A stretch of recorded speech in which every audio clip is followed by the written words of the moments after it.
街坊，我哋身邊咧係見到林啟輝區議員，佢要求發言好唔好啊？各位街坊，OK。唔緊要，如果我做得唔好，你哋可以用選票炒咗我，冇問題。首先，我相信海怡嘅居民，大家都係講道理嘅。如果我講完咗之後，你覺得我係做得唔好，你可以噓我，但係我希望你先俾我講咗先。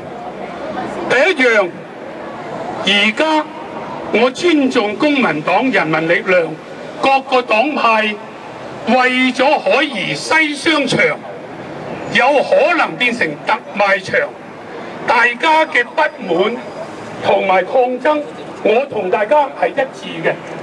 琴日大業主發咗個聲明，聲明嘅裏面係講出一樣嘢，就係大業主佢喺個聲明裏面就話佢哋係未有計劃嚟搞特賣場。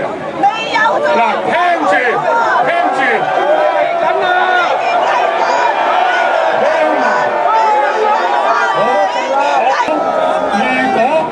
如果有部分嘅居民係咁唔理性，只係想揞住我把口唔好聲出，即係話我對業主咁嘅一個做法，業主嘅做法，好嗱，我只係最後我只能夠咁講，有部分嘅居民佢點樣講？